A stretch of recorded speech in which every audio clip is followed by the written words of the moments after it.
Alhamdulillah nahmaduhu wa nasta'inuhu wa nastaghfiruh wa na'udzu billahi min syururi anfusina wa min sayyiati a'malina may yahdihillahu fala mudilla lahu wa may yudlil fala hadiyalah. Asyhadu an la ilaha illallah wa asyhadu anna Muhammadan abduhu wa rasuluhu alladzi la nabiyya ba'da amma ba'd. Assalamualaikum warahmatullahi wabarakatuh.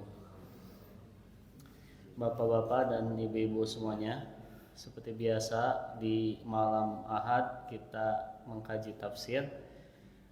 Surat yang akan kita kaji hari ini adalah surat Al-Buruj.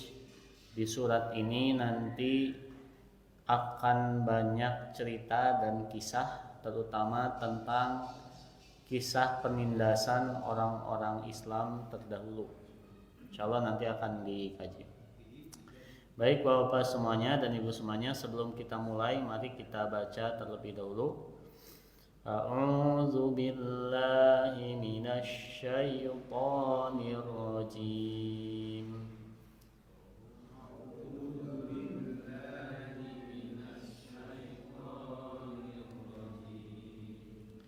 Bismillahirrahmanirrahim.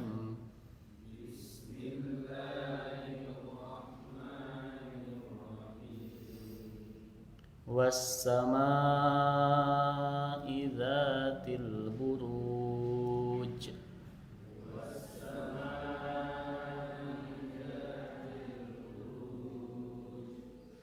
Wal yaumil maw'ud.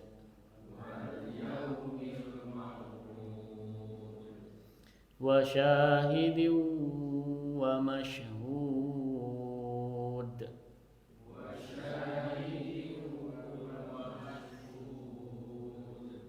Qutila ashabul ukhdud.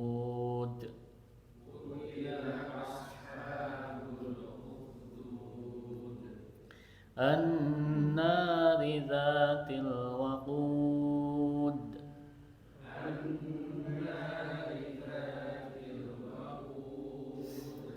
Idhum 'alaiha qu'ud.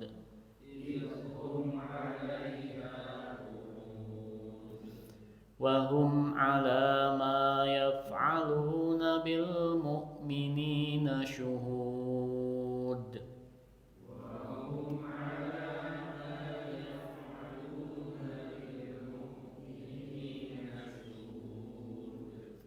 Wa ma naqamu minhum illa an yu'minu billahil azizil hamid.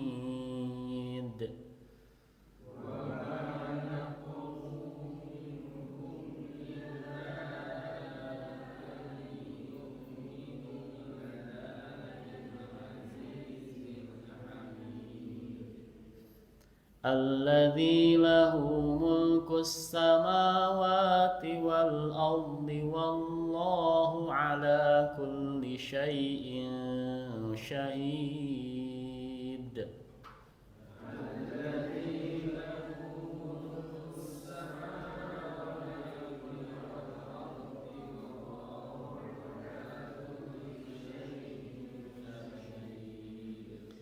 Innal ladzina fatanul mu'minina wal mu'minati thumma lam yatubu falahum 'adzabu jahannam.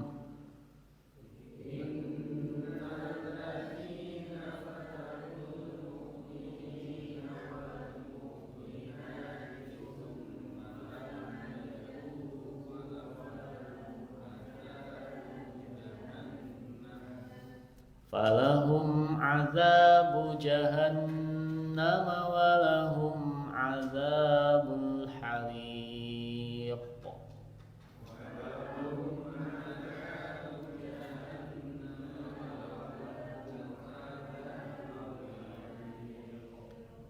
Sami'na wa ata'na ghufranak rabbana wa ilaikal masir. Semoga bacaan kita ini menjadi berkah untuk mengantarkan kajian pada malam hari ini.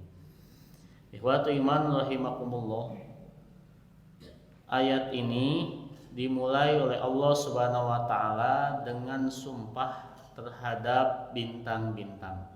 Was-samaa'i dzatil buruj, dan demi langit yang mempunyai gugusan bintang. Apa itu al-buruj? Menurut para ulama, al-buruj itu adalah irtifa'u wa dhuhru. Artinya sesuatu yang tampak dan tinggi. Lalu kenapa bintang itu disebut dengan al-buruj? Ya karena gugusan bintang itu merupakan sesuatu yang tampak dan sesuatu yang tinggi. Oleh karena itu Bapak semuanya, kemarin kita menafsirkan surat apa? At-Thariq ya. Wan najmu tsaqib. Ya, itu juga bintang gitu ya, bintang yang berkilauan. Nah, ini juga bintang al-buruj. Tadi disebutkan kenapa disebut al-buruj ya karena asal katanya yaitu baroja, sesuatu yang tinggi, sesuatu yang tampak. Ya rahimakumullah, di dalam bahasa Arab ada banyak kata yang dia mengambil dari kata baroja. Seperti ada bangunan paling tinggi Pak ya di Dubai, namanya apa Pak? Burj Khalifa ya. Betul ya Pak ya? Duka kita can kana sekali itu. Ya mah cek cenah ya, cek cenah. Belum pernah saya ke sana, cuman bangunan paling tinggi Burj Khalifa. Nah, itu disebut kata baroja.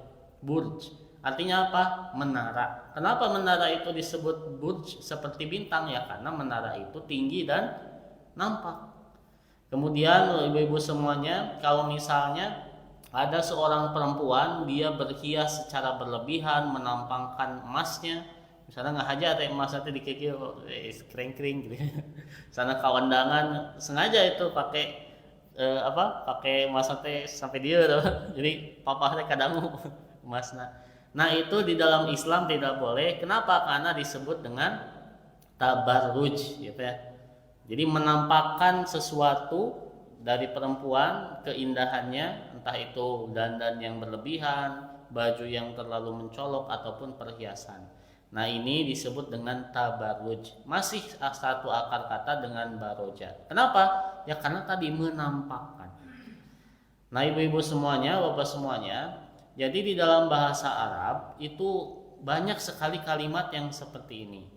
Jadi satu akar kata kemudian dipakai oleh berbagai macam kata yang sebenarnya itu serumpun. Contohnya, ada satu kata di dalam bahasa Arab yang bermakna sakana. Sakana itu maknanya diam. Nah, sakana was minasukna au minasukun didul harokah. Maksudnya itu diam, tidak bergerak, tenang. Itu sakana. Nah, rumah disebut dengan maskan. Sakana keneh banyak. Kenapa? Karena rumah adalah memang tempat diamnya seseorang. Jadi kita diam kebanyakan di mana? Di luar atau di rumah? Di rumah. Makanya satu akar kata dengan sakana, maskan, tempat tinggal. Kemudian pernikahan disebut dengan sakinah. Tadi serupa ya, sakinah satu akar kata. Apa hubungannya? Karena sakinah itu adalah diamnya hati atau diamnya jiwa pada ketenangan yang berada di rumah. Jadi ciri-ciri pernikahan sakinah itu adalah suami atau istri betah di rumah. Kalau suami dan istri tidak betah di rumah, tidak sakinah. Kenapa? Karena itu mengacu pada asal kata sakana. Mas Alima tidak termasuk. Mas Alima kerjanya di sini, bukan tidak betah ya. Karena dituntut mungkin ya Mas Ali untuk di sini gitu. Tapi sakinah itu salah satunya tadi istri dan suami itu kalau dalam bahasa Sunda ada istilah tiis jeli herang panon. Kenapa? Karena dengan seperti itu ya orang itu betah di rumah. Ayo orang keluar, moal nah betah ya istri di rumah. Wah, apa gitu ya sakinah Pak. Ibu-ibu sami deh. Datang bapak-bapak diajak keluar, ayo orang belanja, moal bade sareng suami, nah kan sakinah. Saya segitu. Jadi sakinah itu tadi diamnya jiwa atau hati atau tenangnya hati di dalam menghadapi permasalahan dalam pernikahan. Kemudian Bapak-bapak semuanya ada juga kata miskin sama dari kata sakana. Kenapa miskin dari kata sakana yang berarti diam? Ya karena orang miskin itu, orang yang tidak punya uang adalah orang yang tidak bebas atau diam dalam membelanjakan harta dan mewujudkan keinginan. Jadi betul ya Bu ya, orang miskin itu orang tidak punya uang itu badai balanja we mikir 1000 kali. Kayak cenah abi teh lapar, mau jajan martabak tapi aduh anjing kumaha nya tuang jadi bela. Nah, itu orang miskin. Ya, orang miskin itu adalah orang yang dia berpikir, bagaimana cara saya mendapatkan keinginan karena tidak punya harta. Artinya lebih banyak dia itu diam. Karena mau pergian keluar uang, mau jajan keluar uang, mau beli sesuatu keluar uang. Nah, Bapak-bapak dan Ibu-ibu semuanya, itu di dalam bahasa Arab banyak sekali kata-kata yang seperti itu. Di dalam bahasa Sunda ada satu konsep atau istilah yang mirip ya. Itu dulu saya ingat belajar, namanya itu kecap sawanda gitu ya. Kecap sawanda itu satu istilah atau kecap yang dia itu satu akar kata seperti getah dan getih gitu ya. Getah itu zat cair yang dia keluar dalam tumbuhan, kalau getih itu zat cair yang keluar dalam tubuh gitu ya. Nah, itu satu akar kata. Suku dan soko. Suku itu adalah penyangga manusia, sedangkan soko penyangga boboko. Soko. Nah, banyak ya yang seperti itu. Nah, itu ada satu kecap. Nah, jadi di dalam bahasa Arab itu biasa. Jadi hebatnya bahasa Arab, satu kata itu bisa diterjemahkan kemana-mana dan saling berkaitan, dan ada alasan di balik itu. Inilah kenapa Al-Quran diturunkan dalam bahasa Arab, karena maknanya luas. Bintang bisa disebut dengan buruj, bisa disebut dengan najm, dan lain-lain. Ikhwatu iman rahimakumullah, itu sumpah yang pertama, Allah bersumpah dengan bintang. Tadi kenapa disebut bintang disebut buruj? Karena ya burj itu artinya sesuatu yang tampak dan tinggi. Bangunan tertinggi di dunia disebut Burj Khalifa. Kenapa? Ya karena tinggi, itu nampak. Selanjutnya sumpah Allah Subhanahu wa taala yang kedua adalah wal yaumil mau'ud, dan hari yang dijanjikan. Apa itu hari yang dijanjikan? Menurut para mufasir, wal yaumil mau'ud al maqsudu bihi yaumul qiyamah. Hari yang dijanjikan itu adalah hari kiamat. Nah, hal ini seolah menjadi sindiran bagi orang kafir Quraisy yang berulang kali menolak hari akhir dan hari di mana manusia akan dibangkitkan di alam kubur. Ibu-ibu semuanya, yang pertama tadi Allah bersumpah dengan bintang, yang kedua Allah bersumpah dengan hari kiamat. Yang ketiga, iwatimanrahimakumullah wa syahidi wa mashhud, dan Allah bersumpah dengan orang yang menyaksikan dan yang disaksikan.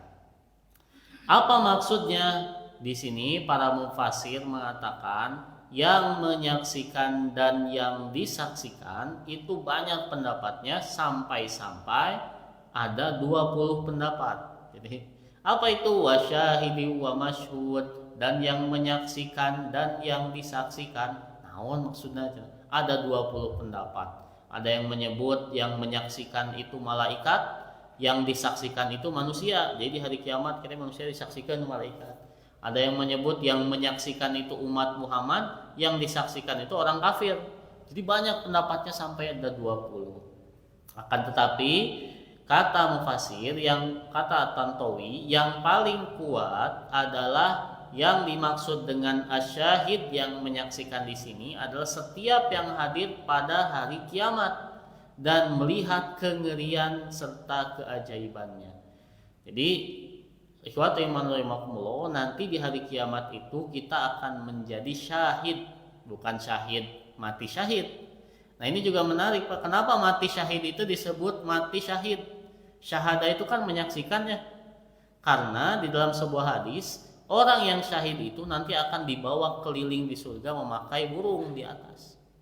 Jadi dia diajak keliling oleh malaikat itu dengan burung sehingga melihat syahid keadaan surga. Jadi kan di atasnya berarti surga paling tinggi apa ya?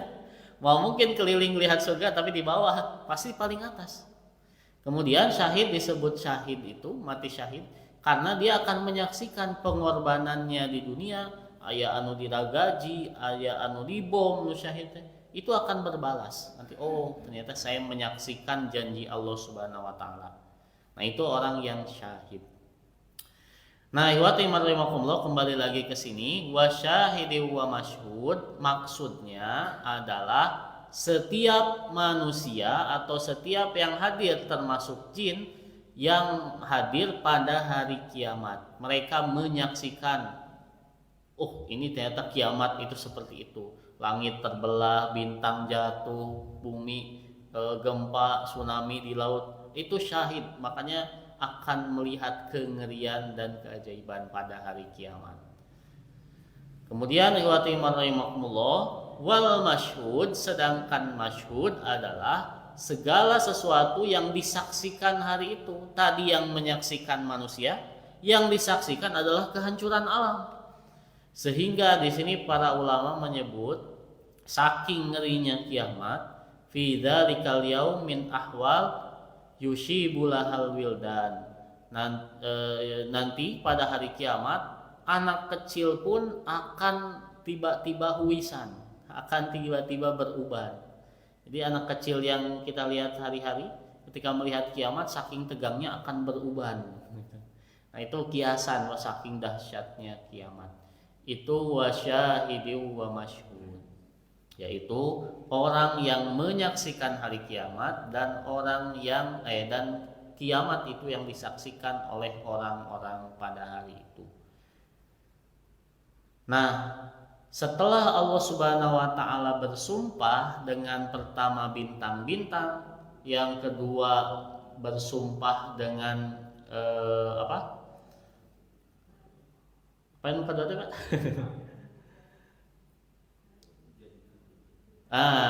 Dengan hari yang dijanjikan, hari kiamat. Kemudian yang ketiga Allah bersumpah dengan orang-orang yang menyaksikan hari kiamat. Apa yang ingin dituju oleh Allah Subhanahu wa taala? Allah Subhanahu wa taala menceritakan tentang ashabul ukhdud atau orang-orang penghuni parit, orang-orang yang berada di solokan, disusukan di sebuah parit yang sangat besar. Bagaimana keadaan orang-orang yang berada di solokan, disusukan tersebut? Mereka tidak dipenuhi dengan air, tapi apa? An-nari dzatil waqud, mereka dipenuhi dengan api yang membakar. Nah, di sini wa rahimakumullah, mulailah Allah Subhanahu wa taala menjelaskan inti dan tujuan maksud ayat ini, yaitu ayat ini menerangkan tentang sebuah kisah yang mungkin kita kenal ya, yaitu ashabul ukhdud, yaitu orang-orang beriman yang dibakar di parit, jadi dibakar berjamaah.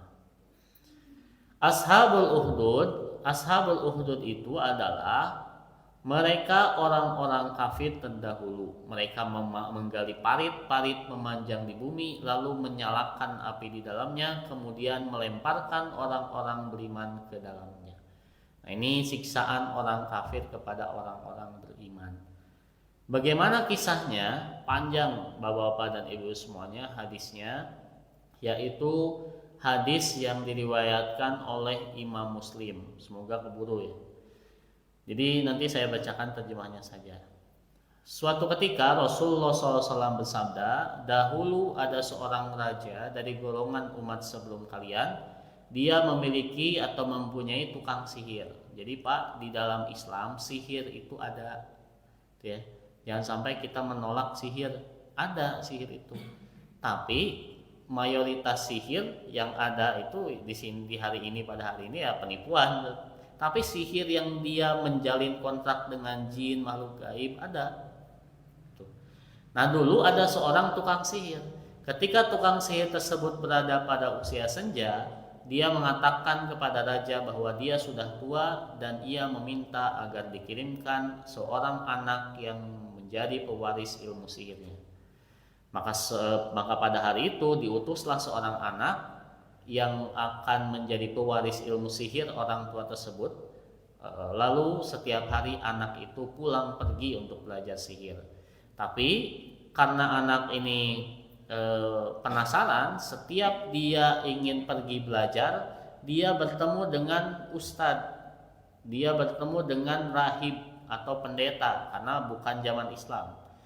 Pendeta tersebut duduk bersamanya dan menyimak nasihat rahib. Jadi sebelum dia belajar sihir, dia nyimpang heula ka bumi ustadz, diajar ngaos gitu. Nah, setelah dia belajar mengaji, dia takjub nasihat-nasihatnya. Lambat laun kata si ustadz ini, kalau kamu suatu saat nanti dipukul oleh tukang sihir karena terlambat, kan nggak usah ke ustadz, tukang sihir, kenapa kamu terus terlambat sampai dipukul? Kata ustadznya itu bilang, jika khawatir pada tukang sihir tersebut, maka katakanlah bahwa keluargaku menahanku. Dan jika engkau khawatir pada keluargamu, katakanlah tukang sihir menahanku. Tuh. Kalau kata ibunya, kenapa pulangnya telat? Eta ditahan ku pengajar. Kalau ketika kata tukang sihir, kenapa telat? Eta ditahan ke keluarga. Berarti ustadznya ngajarkan nggak bohong. Karena kata ustadznya, nanti kau pasti bakal telat, nanti berbohong saja kepada tukang sihir itu. Saya ditahan dulu sama keluarga. Tuh. Nah, ibu semuanya, selanjutnya setelah orang tersebut lama-kelamaan belajar, dia kan mulai bimbang. Ini yang betul itu yang mana? Sihir atau ilmu Allah? Sihir atau Al-Quran? Pada saat dia bimbang seperti itu, maka dia tiba di suatu tempat. Di situ ada seekor binatang besar yang menghalangi orang banyak. Lalu anak itu berkata, pada hari ini saya akan mengetahui apakah penyihir itu lebih baik dari rahib atau tidak. Maka dia pun mengambil batu kemudian berkata, ya Allah, apabila rahib itu lebih engkau cintai daripada tukang sihir, maka jadikanlah batu ini bisa membunuh binatang tersebut sehingga orang-orang bisa lewat dan berlalu. Kemudian dia melempar binatang tersebut dan terbunuh. Berarti saha anu betul deh Pak? Ustadz, pendeta. Karena kan doanya kalau hewan ini bisa terbunuh, berarti ustadz itu benar. Kalau hewan tidak terbunuh, berarti tukang sihir yang betul. Akhirnya terbunuh. Oh, ternyata ustadz.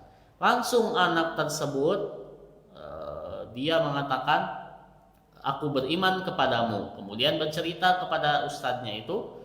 Dan ustadznya itu bilang, wahai anakku, engkau lebih mulia dariku. Engkau sudah sampai pada sesuatu yang tidak aku lihat. Maksudnya, engkau itu sudah dicintai Allah saking mendapat hidayah. Sampai-sampai saya kalaupun berdoa seperti itu, belum tentu dijabah doanya. Tapi engkau dijabah doanya dikabulkan, engkau keimanannya sudah lebih tinggi dariku. Kemudian ustadz itu bilang, kalau engkau nanti mendapatkan cobaan, jika benar demikian, sekali-kali jangan menyebut nama saya. Kenapa? Pasti saya akan dihukum. Ternyata nanti betul. Nah, singkat cerita, Bapak semuanya, ini seperti bercerita ya.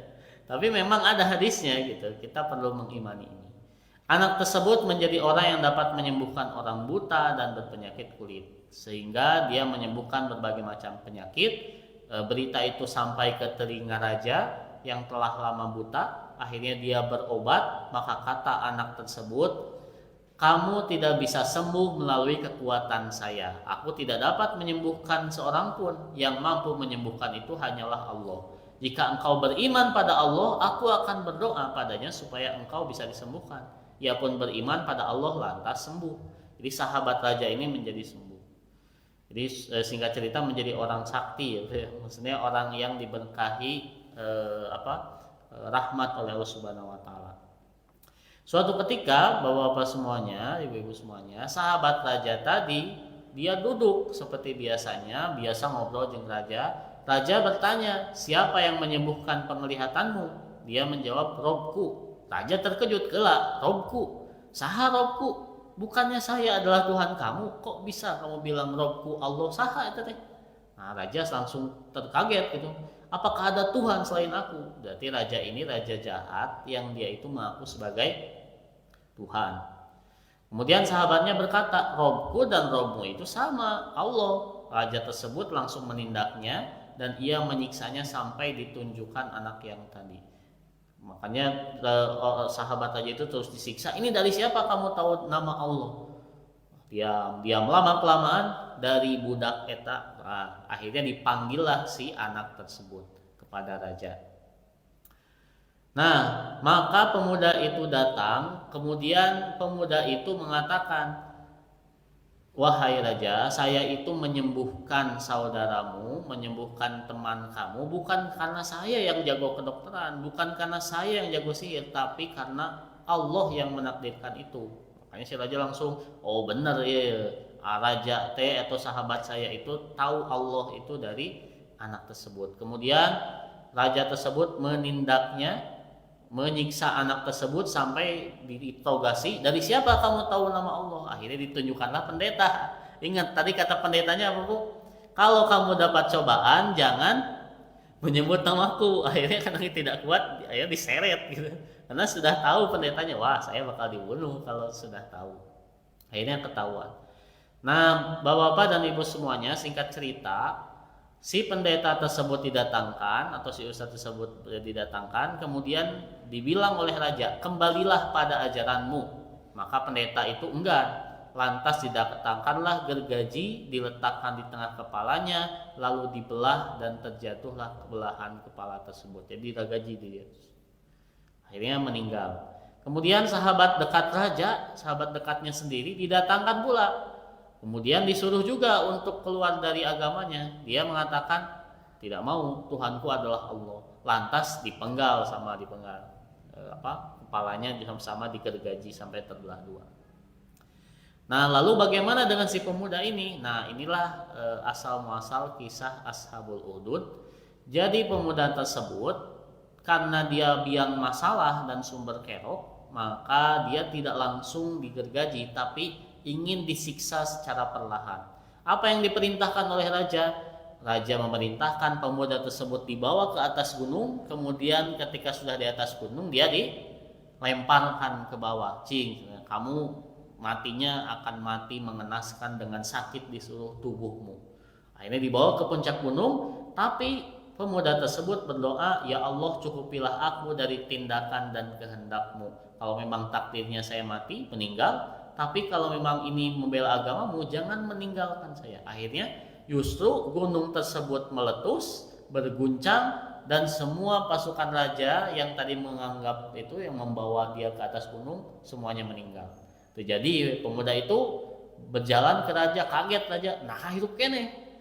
Ternyata pemuda yang tadi menjawab, Allah Ta'ala telah mencukupi tindakan mereka. Maksudnya Allah Subhanahu Wa Ta'ala tidak menakdirkan saya mati, dan Allah ingin menunjukkan ajarannya itu benar. Lalu pemuda ini dibawa oleh pasukan raja tadi ke gunung, akhirnya ke laut. Tah di laut mah kamu tidak akan bisa kembali, gunung bisa bergetar, laut gempa mual ngaruh anggar cai. Nah, dibawa ke tengah lautan. Ketika dia tidak mau kembali pada ajarannya, kamu akan tenggelamkan ke dasar laut. Apa yang terjadi? Maka si pemuda tersebut pun berdoa, ya Allah cukupilah aku dari tindakan dan kehendakmu. Tiba-tiba tanpa ada angin dan hujan, perahu itu terbalik, semua pasukan raja tenggelam, hanya dia yang selamat. Terjadi riwayat meninggal. Pemuda tersebut mendatangi raja, kemudian dia pun berkata, apa yang dilakukan oleh pasukan tadi? Kata pemuda tersebut, wahai raja, Allah tidak menakdirkan saya meninggal. Allah ingin menunjukkan agamanya. Setelah itu apa yang dilakukan oleh raja? Raja sampai putus asa, kumaha caranya menghabisi si pemuda ini. Akhirnya pemuda tersebut yang mengajukan saran. Raja, badai mau membunuh saya punya saran. Jadi si pemudanya malah menawarkan untuk mati. Caranya bagaimana? Engkau tidak bisa membunuhku kecuali engkau memenuhi syaratku. Syaratnya apa? Kumpulkanlah rakyatmu di sebuah bukit, saliblah aku di dalam sebuah pelepah, kemudian ambillah anak panah dari tempat panahku, maksudnya dipanah, berarti sudah disalib di panah. Sambil memanah ucapkan Bismillahirobbilgulam, artinya dengan menyebut nama Allah Tuhan pemuda ini. Sok kumpulkan rakyat semuanya menyebut seperti itu, Bismillahirobbilgulam, dengan menyebut nama Allah Tuhan pemuda ini. Alhasil raja pun setuju, dia dikumpulkan di satu bukit, kemudian rakyatnya menyaksikan dia dipanah dan panah tersebut menghujam jantungnya. Sebelum memanah, orang-orang semuanya berteriak Bismillahi Robbil Gulam. Akhirnya pemuda tersebut dipanah dan meninggal. Nah, ternyata betul ucapan si pemuda tersebut, dia akan meninggal kalau semuanya mengatakan Bismillahirobbilgulam. Artinya apa? Semuanya beriman. Jadi pemuda ini rela mati demi satu kampungnya itu beriman. Pada saat itu semua rakyat yang hadir pada saat itu langsung beriman melihat mukjizat tersebut. Maka raja itu khawatir, aduh ya rakyat saya jadi beriman semua, apa yang harus saya lakukan? Yang harus saya lakukan, akhirnya raja mendapatkan nasihat dan bisikan, bakar saja semuanya yang ada di sini. Bakar, kemudian galihlah parit, kemudian di parit tersebut atau di susukan yang sangat besar tersebut ada kayu bakar, dan bakarlah orang-orang yang mengaku beriman. Semua pada saat itu tidak ada yang kembali lagi pada agamanya, tapi ada satu ibu yang dia itu khawatir. Dia bukan khawatir pada dirinya, tapi khawatir pada anaknya. Aduh, karunya teuing anak baru lahir, masih kecil, belum merasakan dunia sudah meninggal. Gara-gara ibu mengambil keputusan untuk masuk Islam. Akhirnya ibu tersebut khawatir. Setelah khawatir tersebut, ternyata anaknya itu lantas berkata dan mengatakan, bicara gitu ya. Sudah sejak dalam buaya, dalam usia 1 tahun mungkin ya. Wahai ibu, bersabarlah karena engkau di atas kebenaran. Nah, akhirnya semua orang pada saat itu terbakar, disebutlah Ashabul Ukhdud atau para penghuni parit. Nah, itu salah satu kisah bagaimana kekejaman yang Allah utarakan di dalam Al-Quran terkait para penghuni parit. Apa yang membuktikan mereka kejam? Ayat selanjutnya, idhum 'alaiha qu'ud wa hum 'ala ma yaf'aluna bil mu'minina syuhud. Ketika mereka membakar itu, Bapak semuanya, ada 2 tafsiran. Yang pertama, kalau terjemahnya apabila mereka itu duduk ketika dibakar, maka itu menunjukkan kejamnya raja yang membakar. Kenapa? Kalau misalnya dia dari atas diterjunkan ke bawah, mungkin akan langsung meninggal. Tapi kalau dia diikat, duduk di parit, kemudian dibakar, kan perlahan meninggalnya. Dan raja sama sekali tidak menyesal dan tidak iba terhadap tersebut. Yang kedua, bapak-bapak dan ibu-ibu semuanya, kalau kata hum di sini kembali kepada raja dan mereka ketika menyaksikan itu duduk-duduk, artinya apa? Artinya raja tersebut selain membakar, mereka juga hanya duduk ketawa-ketawa, tidak peduli sama sekali dengan nasib rakyatnya. Nah, itu yang kita lihat di Palestina sekarang. Orang-orang Palestina dibom, kan tentara masih serian live TikTok, live Instagram. Itu seperti itu. Jadi mereka tertawa di atas penderitaan orang-orang yang mereka siksa. Jadi hati nuraninya sudah tidak ada. Nah, ini kata para mufassir menunjukkan bagaimana kejamnya mereka menyiksa orang-orang yang beriman. Jadi mereka duduk sambil ketawa-ketawa melihatnya siga ya di Indonesia gitu, rakyat kelaparan duduk gitu, ketawa-ketawa, joget-joget. Tapi duka tidak sana. Cuman ini menceritakan tentang Ashabul Ukhdud gitu ya.